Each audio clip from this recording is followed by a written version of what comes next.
Hello everyone, welcome to my YouTube channel math solutions by Hemlata Parihar. आज हम exercise 8.1 का next part question number 11 start कर रहे हैं। हाइट एंड डिस्टेंस में क्वेश्चन नंबर 11 है हमारा।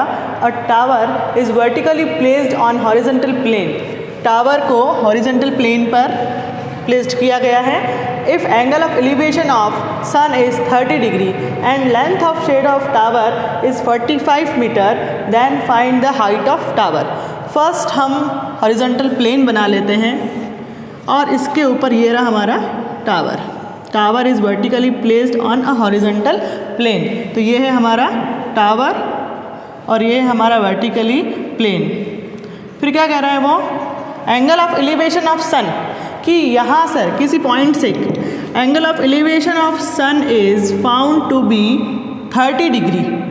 एंगल ऑफ एलिवेशन है हमारे पास में यहाँ से 30 degree. Then length of shadow, इस टावर की शेडो की लेंथ आपको गिवन है 45 metre. Then height of tower, आपको इस टावर की हाइट फाइंड करनी है। टावर, ये टावर की शेडो प्लेन पर, यहाँ से क्योंकि एंगल ऑफ एलिवेशन की बात हो रही, मतलब कि ऊपर की ओर ही देख रहे हैं, तो यहाँ से टावर के टॉप का एंगल ऑफ एलिवेशन बन रहा है 30 डिग्री। देन हमें क्या फाइंड करना है, हाइट ऑफ टावर। यहाँ पर भी हम एक राइट एंगल ट्राइंगल है जिसमें हमें P/B लगाकर क्या फाइंड करना है, height of tower. Length of shadow, जिसे हमने BC माना है 45 meter. Height of tower, height of tower जो कि AB है, AB is equal to H। Height of tower is H, length of shadow BC is equal to 45 meter. और angle of elevation, angle theta is 30 degree. In triangle ABC, triangle ABC में AB upon BC, P/B is equal to tan theta. Perpendicular के place पर हम लिख देंगे H और base है हमारा 45 is equal to tan 30 degree. H/45, tan 30 की वैल्यू पुट करेंगे हम यहाँ पर 1/√3, क्रॉस मल्टीप्लाई करेंगे। H इज इक्वल टू 45/√3, लेकिन रूट अपॉन में नहीं आना चाहिए। ऐसी कंडीशन में हमें रैशनलाइज करना होता है। रैशनलाइज का मतलब कि रूट से ही मल्टीप्लाई और डिवाइड करेंगे। तो 45 का जब √3 से मल्टीप्लाई करेंगे, 45√3 और अपॉन में आ जाएगा 3। √3 का √3 से मल्टीप्लाई करने पर हमें कितना मिलेगा, 3। 3 1 जा 3 और 3 5 जा 15। हमारे पास में आ गया है height of tower is 15√3 metre. Height of tower is 15√3 metre. ये हमारा आंसर, ठीक है। क्वेश्चन नंबर 12 है हमारा। The upper part of a tree is broken by wind storm and it makes an angle of 60 degree with the ground. एक tree है जिसका upper part break होकर ग्राउंड पर गिर गया है और ग्राउंड के साथ में जो अपर पार्ट है वो 60 डिग्री का एंगल बना रहा है। The distance from the bottom of the tree to the point where the top touches the ground is 10 metre. Tree का जो बॉटम है वहाँ से, ट्री का जो टॉप है वहाँ से वहाँ तक का टोटल डिस्टेंस आपको गिवन है 10 metre. Then find original height of tree. आपको ट्री की ओरिजिनल हाइट फाइंड करनी है। ट्री के ब्रेक होने से पहले उसकी कितनी हाइट थी ये।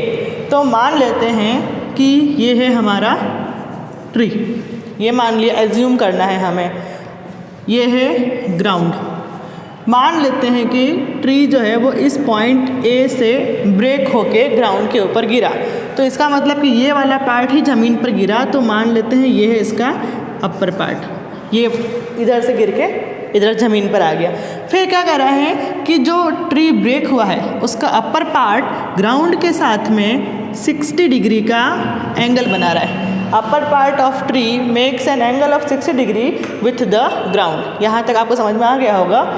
The distance from the bottom of the tree to the point where the top touches the ground is 10 metre.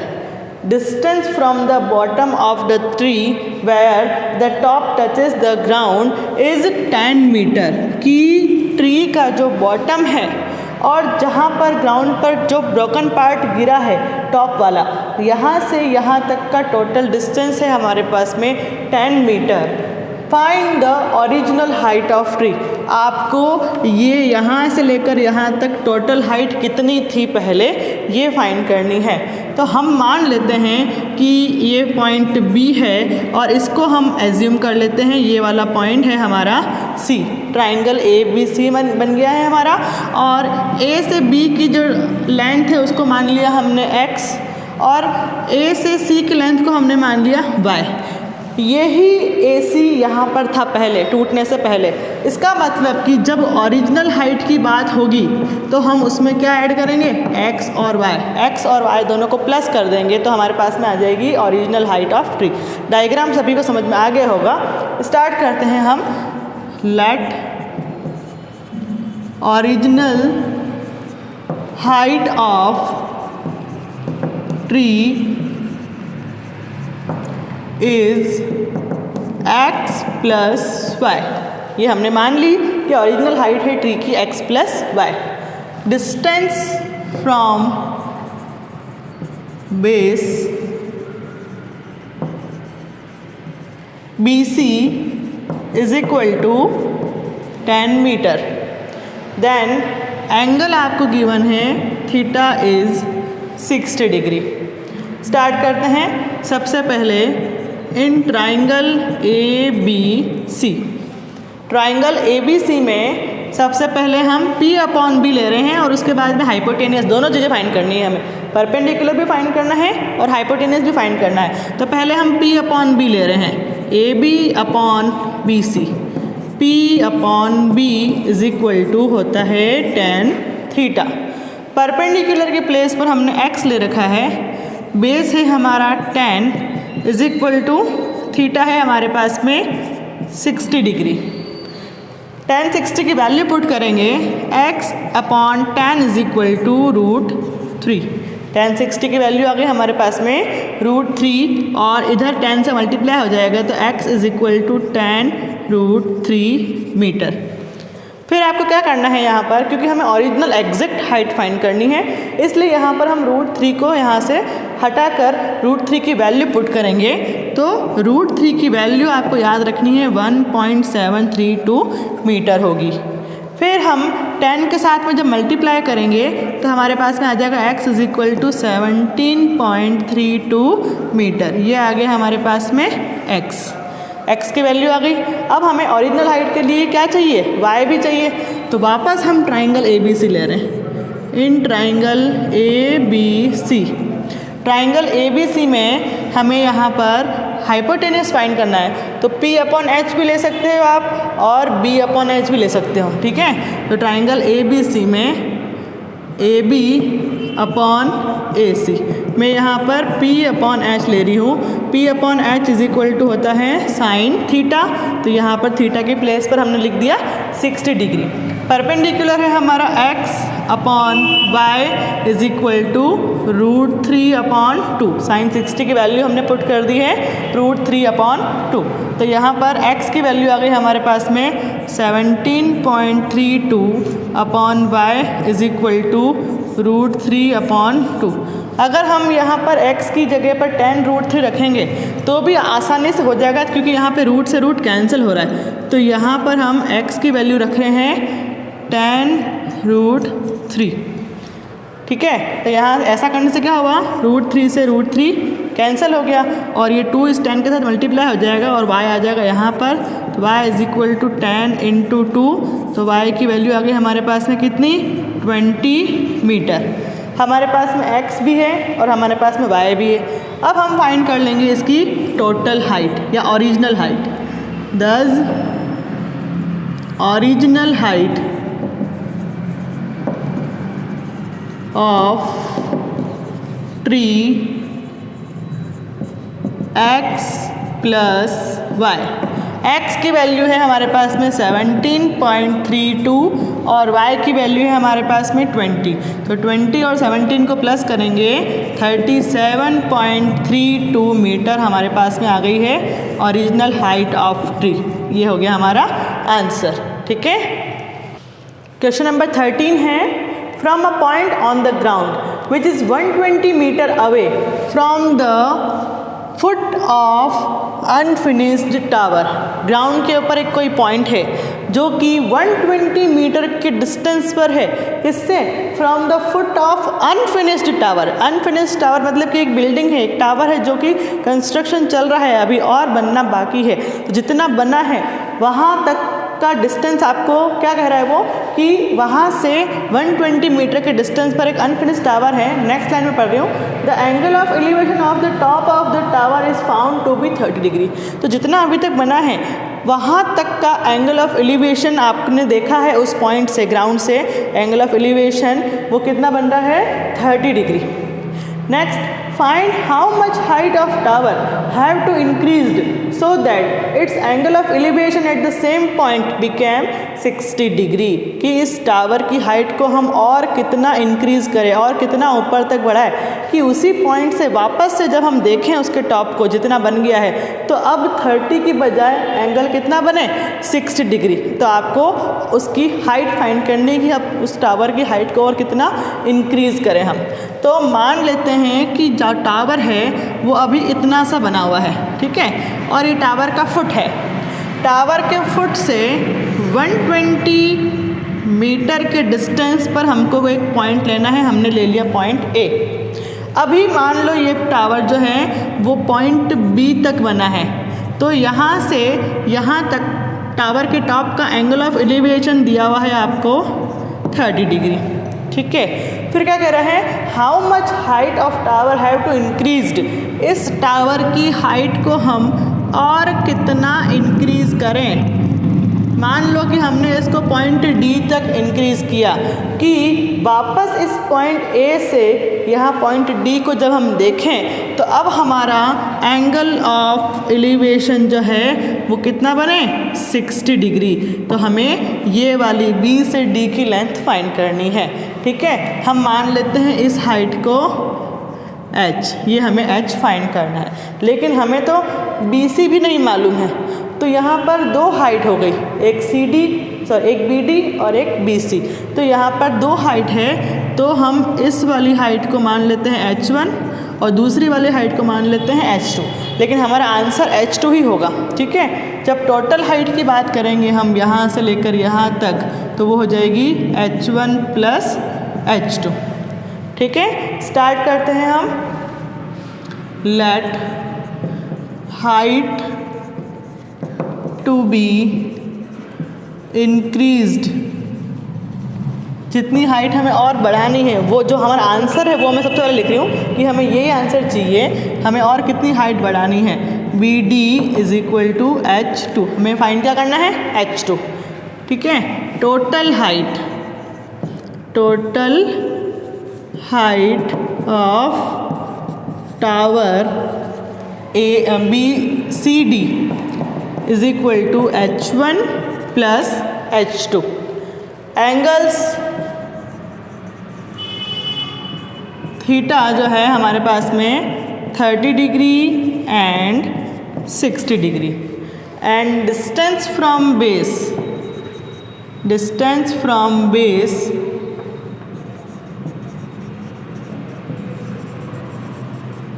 कितना गिवन है 120 मीटर। ये सभी इन्फॉर्मेशन आपको लिखनी होती है। एग्जामिनर एग्जाम में देखता है कि आपने इस क्वेश्चन को किस तरह से अटैम्प्ट किया है, इसलिए सारा इंट्रोडक्शन आप पहले देंगे, उसके बाद में इसको हम सॉल्व करेंगे। फर्स्ट हम ट्राइंगल कौन सा लेंगे, हमारे पास में दो ट्राइंगल है, एक ट्राइंगल है AC और B, एक ट्राइंगल है AC और D। ठीक है, दो राइट एंगल जहाँ बन रहा है पॉइंट C पर, इस C पॉइंट को हमें दोनों ट्राइंगल में लेना है। तो फर्स्ट हम ट्राइंगल ले रहे हैं ABC। सबसे पहले ट्राइंगल ABC में हमें क्या लगाना है P upon B, BC upon AC। P upon B is equal to होता है tan थीटा। अब BC की प्लेस पर लिखना है हमें H1, AC की प्लेस पर लिखना है 120 और थीटा है हमारा 30 degree. Then h1 upon 120 is equal to 1 upon √3। फिर क्या करेंगे, हम क्रॉस मल्टीप्लाई करेंगे तो हमारे पास में आ जाएगा h1 is equal to 120 upon √3, equation number 1। First triangle हो गया कंप्लीट। अब हम हमारा सेकंड ट्राइंगल ले लेते हैं। In triangle ACD, triangle ACD में भी हमें P अपॉन B लगाना है। CD अपॉन AC परपेंडिकुलर पूरा वहाँ से लेकर यहाँ तक होगा और is equal to tan theta. CD है हमारे पास में H1 plus H2 upon AC की वैल्यू है 120 is equal to tan 60 degree. अब हमारे पास में थीटा कितना है, 60 degree. H1 plus H2 upon 120 is equal to 120 tan 60 की वैल्यू पुट कर दी हमने √3। अब H1 plus H2 is equal to 120 √3। H1 की वैल्यू है हमारे पास में, इक्वेशन 1 से हम पुट कर देंगे 120 upon √3 plus H2 is equal to 120 √3। इधर से इधर शिफ्ट करेंगे हम। H2 is equal to 120 √3 minus 120 upon √3। LCM लेंगे हम √3 का, ये √3 एलसीएम। √3 का जब √3 से मल्टीप्लाई करेंगे तो 3 और 12 3 ज़ा 36, तो हमारे पास में आ जाएगा 360 माइनस 120 और अपॉन में क्या चल रहा है हमारे √3। अब 360 में से माइनस करेंगे तो हमको मिलेगा यहाँ पर 0 4 और यहाँ पर आ जाएगा 240 अपॉन √3। अब हम √3 की वैल्यू चाहे यहाँ पुट करें चाहे आप रैशनलाइज कर दो, पहले √3 से मल्टीप्लाई डिवाइड कर दो तो 240 √3 और अपॉन में आ जाएगा 3 8 ज़ा 24, तो हमारे पास में आ गया H2 is equal to 80 √3 metre. अब हम लास्ट में √3 की वैल्यू पुट कर रहे हैं। H2 is equal to 80 into 1.732 metre. 80 को हमें 1.732 से मल्टीप्लाई करना है। मल्टीप्लाई करने के बाद हमें मिलेगा 138.56 मीटर। हमारे पास में आ गई हाइट H2 इज़ 138.56 मीटर। तो आपको लास्ट में आंसर लिखना है, thus height to be increased is 138.56 metre. Okay, question number 14 है हमारा, the angle of elevation of the top of a tower. कहाँ से? From a point situated at 100 metre far from the foot of tower is 30 degree, then find the height of the tower. बिल्कुल simple सा question है कि एक tower है, मान लेते हैं कि ये tower, angle of elevation of the top of the tower, tower के टॉप का एंगल ऑफ एलिवेशन कहाँ से? From a point situated at 100 metre far from the foot of the tower, कि टावर के फुट से 100 मीटर के distance पर एक पॉइंट है और यहाँ से टावर के टॉप का एंगल ऑफ एलिवेशन हमें गिवन है 30 degree, then find the height of tower. तो आपको इस टावर की हाइट फाइंड करनी है। इस तरह से ये बन गया हमारा diagram, right angle triangle ABC, जिसमें हमें सिर्फ H फाइंड करना है। ठीक है, हाइट ऑफ